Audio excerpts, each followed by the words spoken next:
Donc là, je recherche des fuites d'eau non voyantes sur le réseau d'eau potable.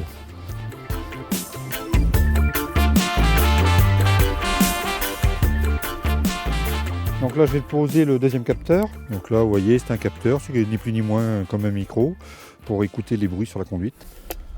Ces micros sont reliés à des amplis et puis c'est relié par radio directement au corrélateur. Donc là, je lui rentre les paramètres, la longueur du tronçon, la nature de la conduite. J'ai placé le capteur numéro 1, le capteur numéro 2 avec un intervalle de 40 mètres. L'ordinateur calcule automatiquement où se localise la fuite. Par rapport au bruit de la fuite qui se propage le long de la conduite, l'ordinateur m'a sorti à 19,87 m du numéro 1 et à 20,43 m du numéro 2, l'endroit de la fuite. Noréade exploite avec ses moyens propres les services de production d'eau et de distribution de l'eau. Elle s'occupe notamment des réseaux et aussi des 300 000 abonnés qui sont répartis sur notre territoire. En quelques chiffres, 10 000 km de conduite, 250 réservoirs, à peu près 250 points de forage. Ça nécessite un énorme travail de recherche de fuite. Il faut à la fois contrôler nos coûts de revient, nos coûts de production, mais aussi bien sûr préserver la ressource. Il ne faut pas la gaspiller. Cette économie se retrouve directement sur la facture d'eau de l'abonné. Donc je suis chargé de recherche de fuite au sein de Pécancourt Nord chez Noréade. Donc je m'occupe de tout ce secteur géographique. Là je suis en train de faire la relève du matin. On a le plan de notre réseau avec les différents compteurs divisionnaires de recherche de fuite. Ces compteurs sont reliés à un ordinateur principal qui permet d'observer les débits de nuit. Et grâce à ces courbes, on peut voir la chute du niveau du réservoir. Là, c'est la vue au niveau d'un village, d'une unité de production. Un réservoir, un forage. Donc ensuite, sur le terrain, on va aller localiser plus précisément la fuite. Après analyse des courbes et des bilans informatiques, on a pu déduire que la fuite était dans ce secteur ici. Nous allons poser des enregistreurs sur les branchements et les vannes en différents points du réseau, de manière à affiner notre recherche et à situer plus précisément la fuite.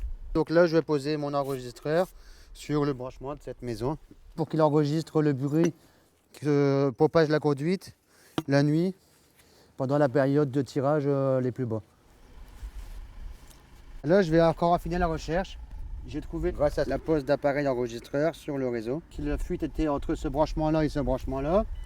Donc maintenant, par une écoute au sol et un amplificateur de bruit, je vais trouver la fuite sur la conduite. Voilà, je pense que la fuite est là. Maintenant, je vais pouvoir confier ça aux équipes de plombiers qui vont démarrer avec leur pelleteuse.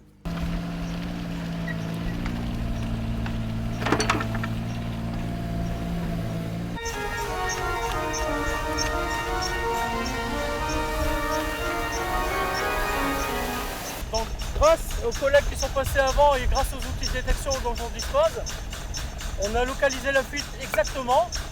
Donc là, on l'a terrassé et là, on va préparer le raccord et puis on va le poser sur la conduite. Donc c'est deux parties avec un joint. Et, ça vient se mettre sur la conduite. On la serre avec une clé à choc et puis ça garantit l'étanchéité. Troisième volet de notre politique de recherche de fuite ou d'amélioration de nos rendements, c'est lorsque l'intervention est terminée, elle est géolocalisée, ce qui permet de mettre à jour une cartographie des événements. L'analyse de cette cartographie événementielle permet d'avoir une politique de renouvellement de conduite plus judicieuse, puisqu'on s'attache à renouveler les conduites qui ont bien sûr subi le plus d'événements négatifs. L'équipe Noréade a réparé la fuite, donc ça nous permet de faire des économies de production. Et chez vous aussi, et vous pouvez faire attention. Ça garantit là encore la ressource et puis ça vous permet de faire des économies sur votre facture d'eau. Comme pour nous, la meilleure façon de repérer une fuite, c'est de faire de la recherche de fuite de nuit. Vous relevez votre compteur la veille avant d'aller vous coucher, le lendemain au lever, et s'il y a du volume qui est passé, a priori, comme il n'y a pas eu de consommation, c'est une fuite.